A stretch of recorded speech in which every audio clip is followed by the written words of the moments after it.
Hi, this is Michael Moore reporting for TechWeekEurope at InfoSec 2015 in London.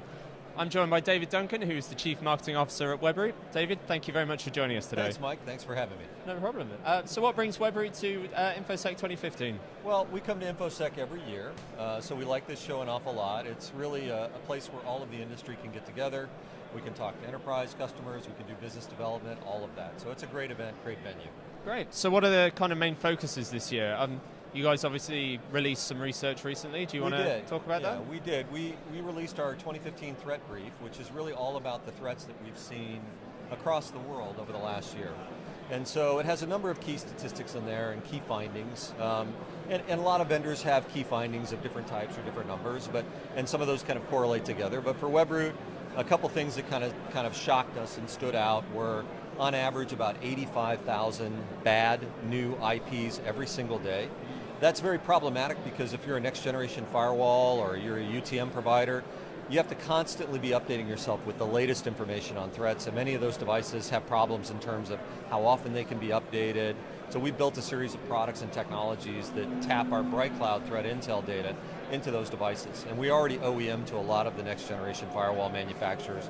RSA, Palo Alto Networks, Cisco all use Webroot inside of their products. But that's one of the key findings that came out of the threat brief. Another key finding that we found was really the percentage of URLs that are trusted is down to about 55%. That's an all-time low. And we see a lot of spoofing of IPs from certain areas of the world, like Ukraine, Crimea, other places, that are being spoofed through a URL that's maybe in North America. So actually it looks like most of the attacks are coming from North America, and it's because of this kind of URL misdirection.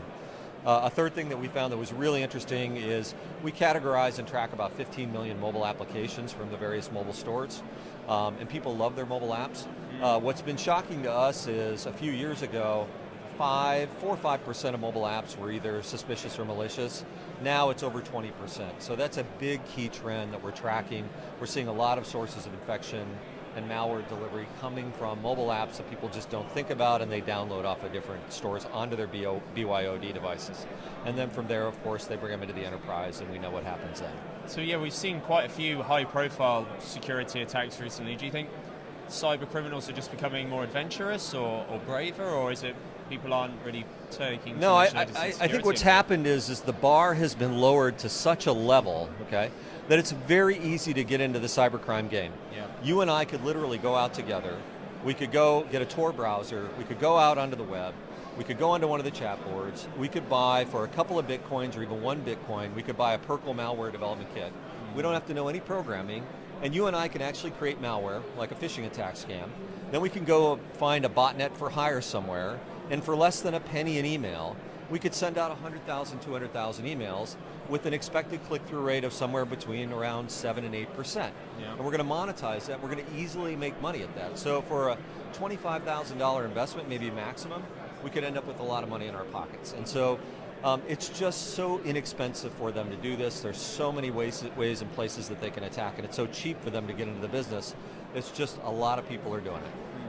I wanted to ask you as well about the Internet of Things. Obviously, Sure. That's going to be a huge growth sector. Right. But is it also a case of more ways that hackers and criminals can get in? I mean, what are kind of some of the main challenges between? Yeah, so the real problem with the Internet of Things is you have to design security from the inside out. So a lot of the vendors to date have not quite yet done that. And I had the fortune of being on McAfee's embedded advisory board for a couple of years, working on how we provide security for those types of devices. And it really showed me at that point, you can't add it in after the fact. It actually has to be designed in. And so, and similarly with the problem that I talked about with firewalls, they have a limited amount of data that they can ingest and receive and understand about threats. So you cannot tell them about every threat that's out there in the world.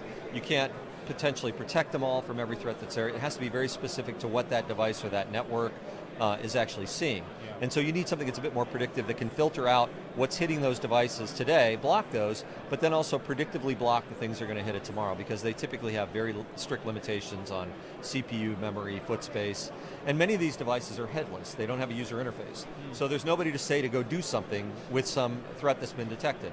So you have to design it in a way that it's just going to be automatic, it's going to be transparent, and it really needs to be designed in at the device level. And at Webroot, we've released a cybersecurity Internet of Things toolkit, which really consists of a lot of our threat intelligence offerings, our SDKs, our app reputation scoring mechanisms, so that actually designers and the major firms that are developing these devices can actually design it in. Okay, and kind of looking a bit more forward into the future then, how do you see the threat landscape evolving over the next 12 months, 2 years, and how is Webroot preparing to deal with this? Yeah, so obviously the attack surface vector continues to get broad and vast. I think what we see that's very unique is last year alone 1.1, 1.2 billion identity records breached. If you look at it, another year, 18 months from now, we will have breached potentially every online person's identity through this lowering the bar, this large distribution of malware that's occurring out there.